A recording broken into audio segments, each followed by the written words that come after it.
Hello, hello. It is Monday.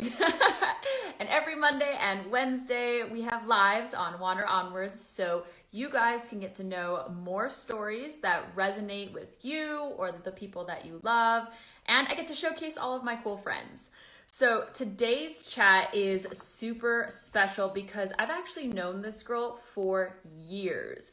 And as fate, she actually moved abroad a couple years after me, and now she's relocated completely to Ireland. Hi. Hello. Hi, Jess. Let me lower you. I had no idea how loud my headphones were. Oh my God. Happy St. Patrick's Week. Thank you. I know I couldn't get a hold of beer because I just came off work. So I was like, all I've got is wine and we're going to go with it.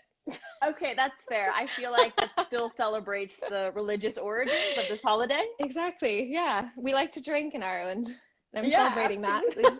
Oh, I'm so bummed that I didn't get to come while you were there because the global pandemic, et I cetera, et know. cetera. I know. Funny enough, though, it's kind of like a thing here where everyone's like, oh, St. Patrick's Day is kind of a thing like Americans celebrate almost more than we do here.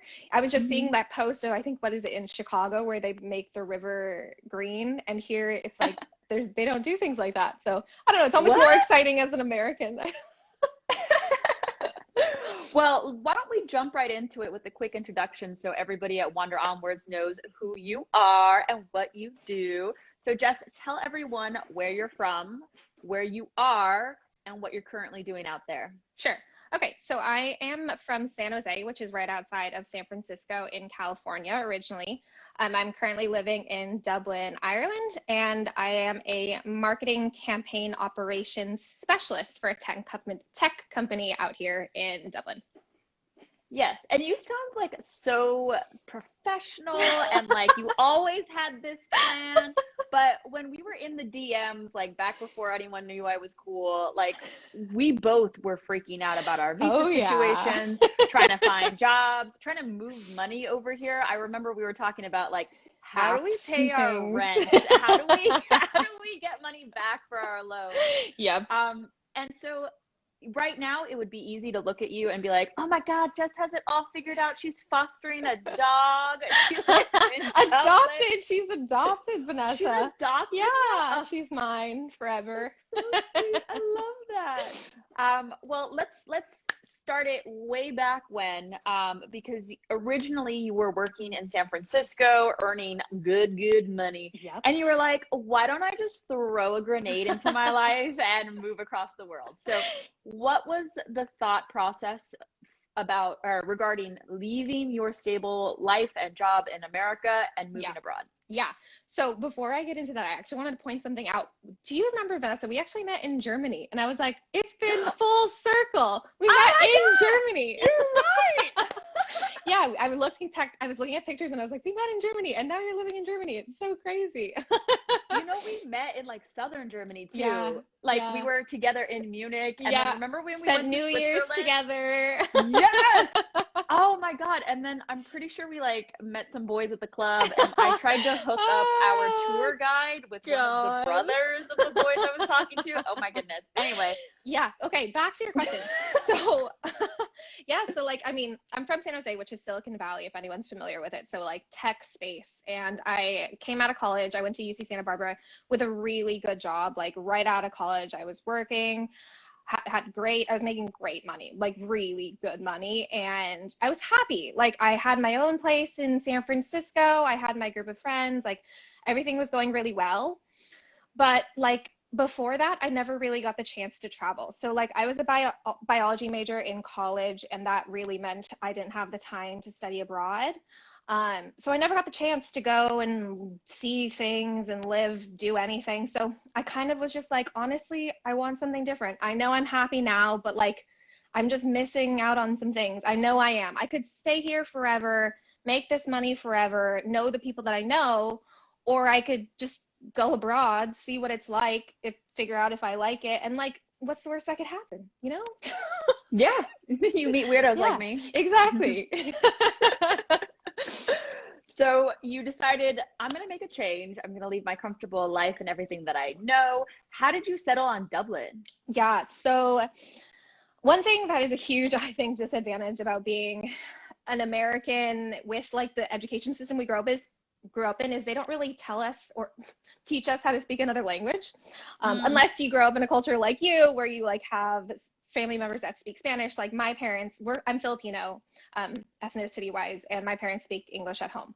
So I never spoke anything else. And I was like, right, I probably would find it easier to go somewhere where I already speak the language. I just think it would be easier to integrate. And another thing is I wanted to go for my master's. So I just thought if I'm going to study, they speak the language, that kind of leaves me with Australia, England, Scotland, and Ireland.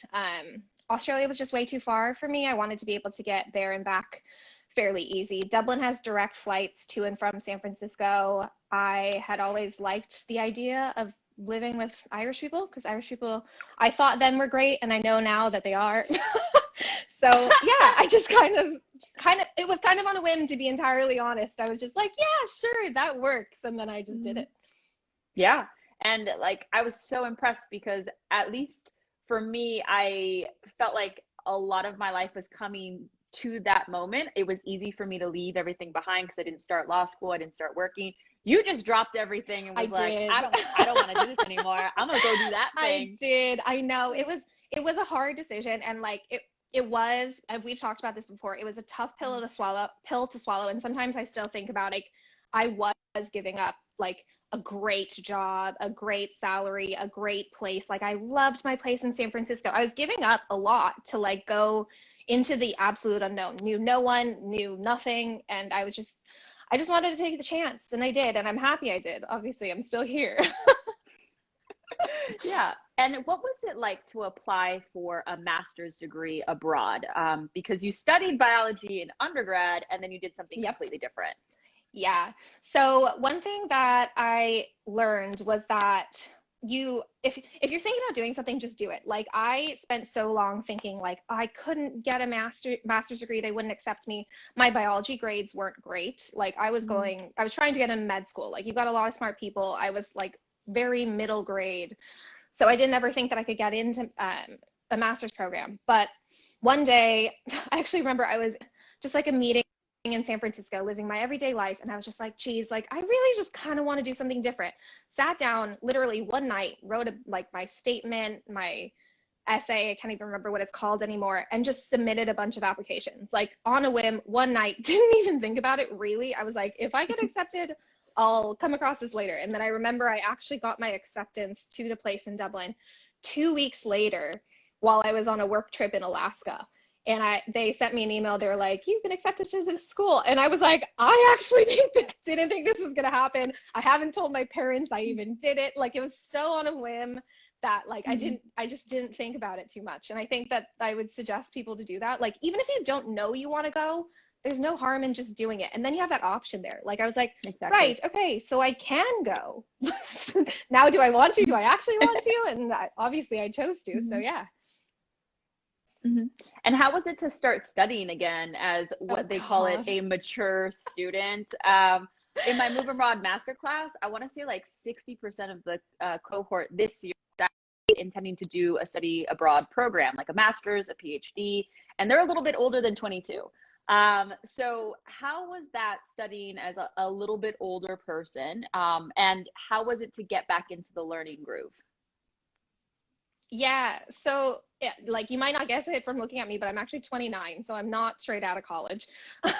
And it was a bit hard to remember how to actually get into the groove of things. And like, to be honest, a lot of the master's programs, they are like 22, 23. So you do feel like, oh my gosh, like I don't actually remember how to study. You guys came straight out of college.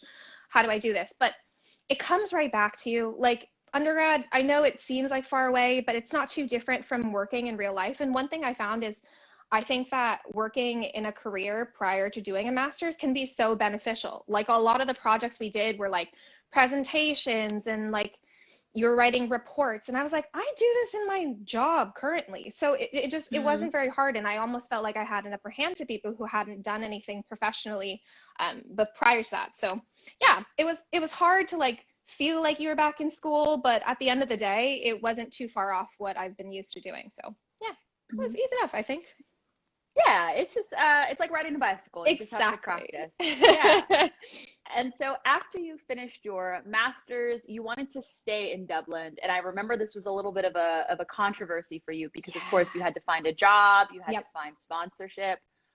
First, don't tell us if you found sponsorship. Tell us about the process that you went through looking for a job so people can understand what it takes. Yeah. So, geez, okay, looking for a job was hard, and I'm not going to Mhm. sugarcoat it. Um, I think that because they have an agreement in Ireland, they do in the rest of Europe, where they can hire just any European without having to go through any extra paperwork or whatever. They do kind of hire Europeans. It's a lot easier. They don't have to do the visa process. I applied for like 50 jobs and I was getting so discouraged. I was like, I have 3 years, 4 years of work experience. No one wants to hire me and my master's. Like, what can I possibly do to get a job? I know I'm qualified. Like I had a sales director role like 2 years ago, 3 years ago, sorry. And I felt I was qualified and it was just really difficult. A couple things that I learned, Ireland is a place of connections. A lot of Mhm. people find their jobs, and you talk about this a lot, like networking is everything. Mhm. And that is especially true here. So it was a lot of talking to people, just like never giving up, and I kind of found a back way into getting a full-time job, which is that I applied for contract positions. Mhm. So I ended up like while I was trying to find a full-time job, I was like, I'm just gonna take whatever because I want to stay here. And like if I can just stay, that's enough. It'll give me enough time to like delay to try and find a real job. So I started working in a contract position for a tech company, just doing like I don't know, like contract stuff I didn't really want to do. But it was a Mhm. great way of actually getting my foot in the door. Mm. Because then you have something like I worked in Ireland in tech, and like that alone on your CV can get you so far. So it's something that I do Mhm. suggest. Like if you can't get a full-time job, try like something temp, like temp something. And it got lucky, and they ended up offering me a full-time position after I think it was like 8 months, and now I am. Yeah, they sponsored me, so I'm here. Yeah. And I'm it's been here a while permanently. now. It How has. long has it been? I'll be coming up on 3 years soon, so Wow. My goodness. yeah. Yeah. Well, this year is my 8th year anniversary of Oh being my abroad. gosh, I that's know. so crazy. It is Oh my gosh, weird. that's Yeah, crazy. it's been so long. I know.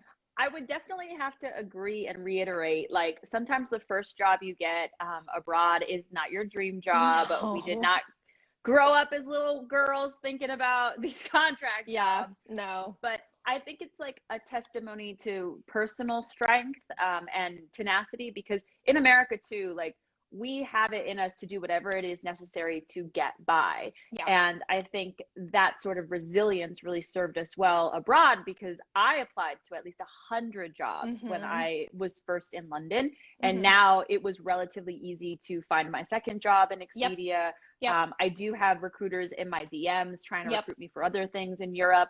Mm-hmm. And it was just that first momentary sacrifice that set me up for the next 8 years. Yeah. Yeah. Um, can you talk us a little bit through the stamp process in Ireland? Yeah. Because it's actually not as hard for Americans to go to Ireland No. specifically. Yeah, it actually, I know, and it's something that is a little bit confusing. So there's a list of countries that need a visa to come to Ireland, and America is not one of them.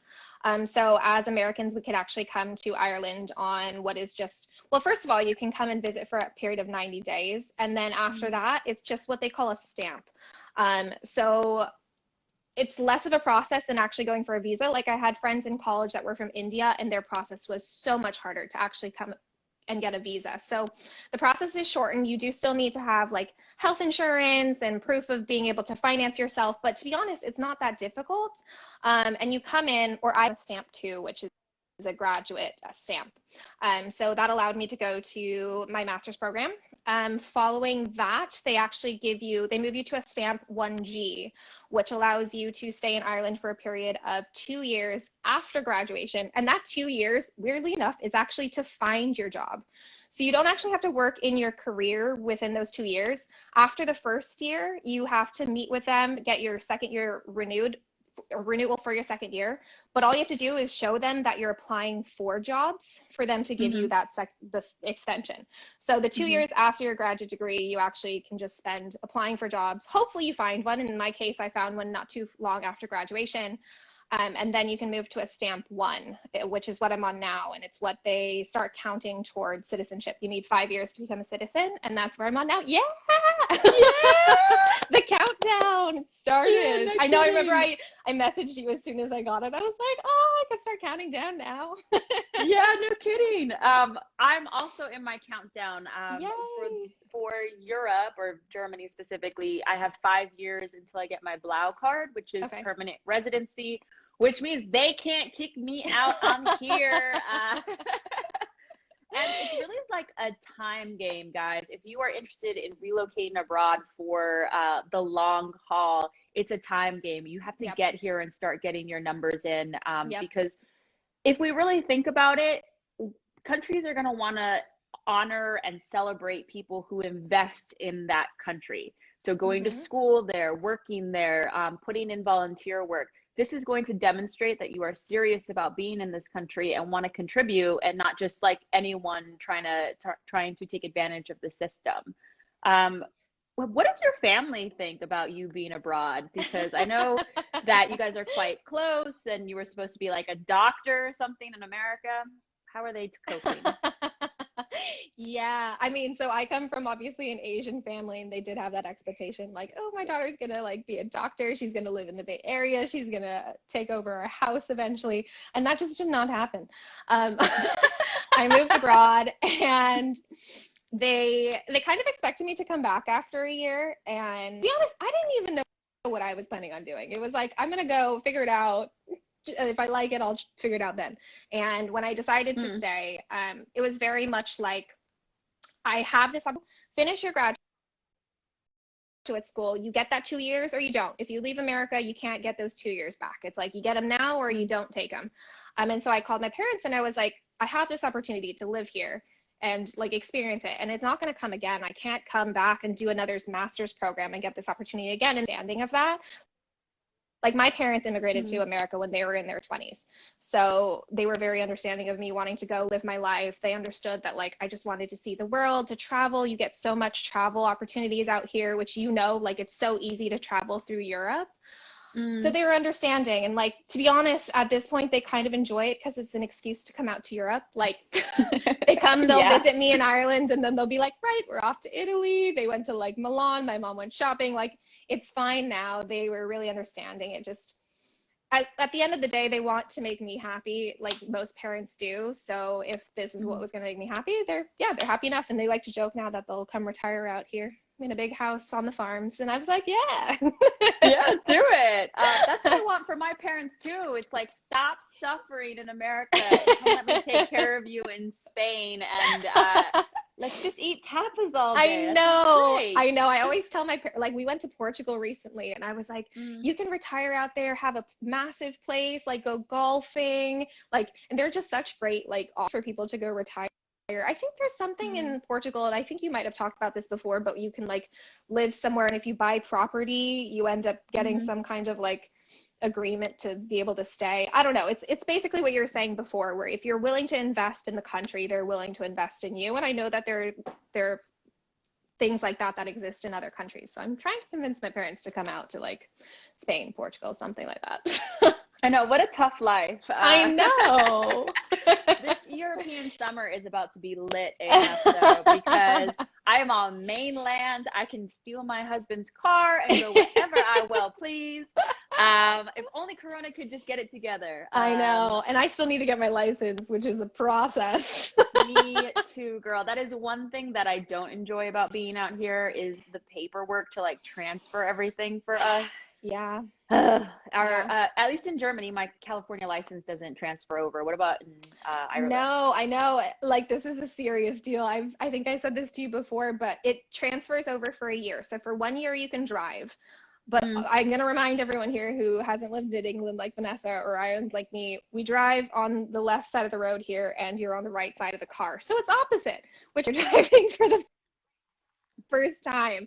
But after the Yep. year, they actually make you have to get your license, and you have to do everything over again. So you have to take your lessons, you have to take a theory test. So it's Mm-hmm. basically starting from scratch, which, to be honest, like, I did need to start from scratch because it's on the other side of the road and it's a manual car, which, you know, I know. I'm from I failed California. my driver's test on the left side. I took the theory, passed it. I tried to do the manual car with the left hand. I'm going to take it over here in Germany while being on the correct side of the road, thank goodness. Yeah. Yeah. I like what Gloria says, cries in United States. Agreed. Jess, could you tell us a little bit about what your life is like now in Dublin? Because everybody assumes that we live some sort of like Chanel funded, outrageous Oh jet gosh. set life, but we're really just like normal people doing normal things in just another part of the world. So Yeah. first of all, tell us about your boyfriend. Secondly, Yeah, tell I us know, about your personal geez. life. Yeah, like, so yes, I am dating an Irish guy now, and we've been together 2 years now. So we met just like not too long after I moved here. So he's been great. Like, I have a great friend group. I ended up actually, and this is something I would suggest to people actually considering moving abroad, is like, I decided outright that I wanted to live with Irish people if possible.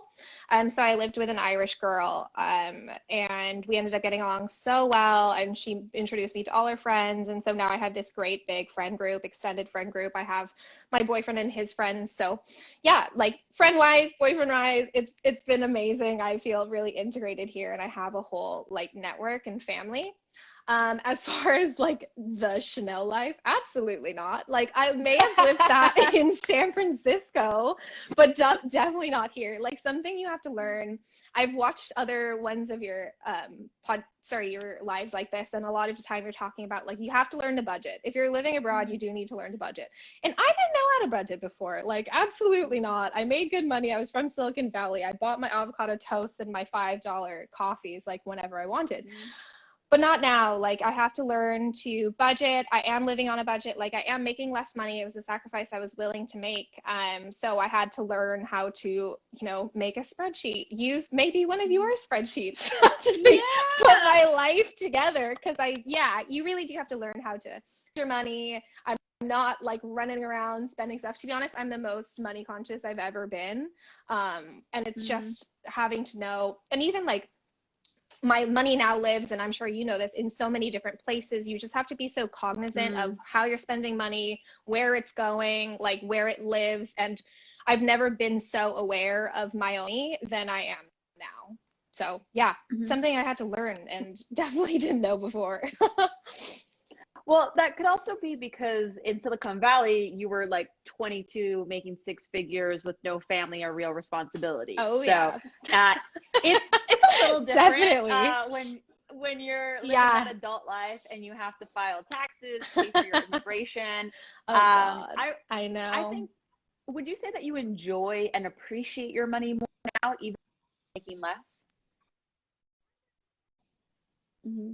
And what's in the future like for 100 Jess? million%. Like, oh, sorry, I think we're on a lag a little bit. Jesus. Sorry, ask me one more time.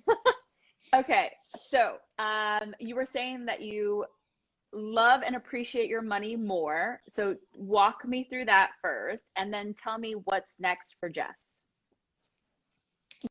Yeah, so I definitely appreciate my money more. It's just like I was saying, it's something that you just have to be more aware of when you live abroad, when I don't have like my parents here to help, and like I am on my own. As much as I have friends and stuff, like I did move my life abroad, and so I just have to be careful about how I spend my money, how I use my money. So it is something I'm just more aware of now, but I definitely appreciate it more. And I chose to live here, and I'm still choosing to live here. What's next for me? I plan to stay. Like, I can't say for certain that I'll stay forever, just because like I know my parents have that little glimmer of hope, and like I can't say that for certain. But as of right now, if you were to ask me, I'm going to stay. I'm on the way there. Like, I'm on the tracks. And yeah, I'm happy. I'm so happy here. I think that if anyone has the opportunity to live abroad, like, do it.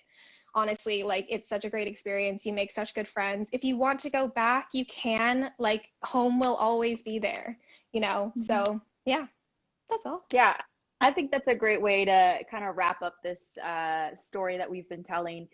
You can go abroad, you can live your life, you can explore all you want, and if at the end of the day that no longer serves you at any point in time, you get to go home, and Yep. that's totally fine. None of us will Exactly. judge you, because we know No. how hard it is to make it out here. We know how much you're giving up by leaving. But I would not sacrifice this opportunity for anything. Like, our No. lives literally changed when we made that decision. Yep. You could have been in Silicon Valley. I probably would have been doing God knows what. I was so unhappy in the United States. Oh God. I don't even know. So I'm actually making these lives a regular thing. Monday and Wednesday, we're talking to people who are exploring the world and getting their money right. So thank you for being part of this journey, Jess. And so for anyone who hasn't taken my Move Abroad Masterclass or seen the adverts, Jess is one of my speakers, actually. We did a bunch of interviews and recordings. So I really, from the bottom of my heart, Jess, so appreciate your friendship and your willingness to like come on this weird influencer journey of mine. And I can't wait to buy you dinner sometime on continental Europe. I know. Please come visit me. Bring your boyfriend. We will. And maybe leave the dog at home because, you know, I got a cat. So. She hates cats. God, no.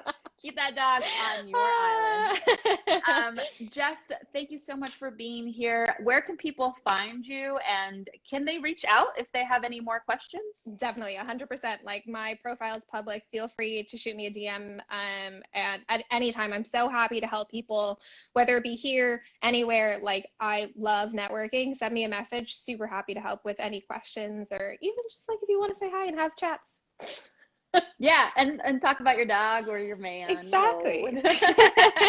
Ireland. And happy St. Patrick's Day, everyone. Happy early St. Patrick's Day. Oh, for you. I have green, I guess. Well, it's such a shame that we're not celebrating this year in Ireland, but maybe 2022 you'll just blow it out. We'll still be here, Vanessa, won't we? I know.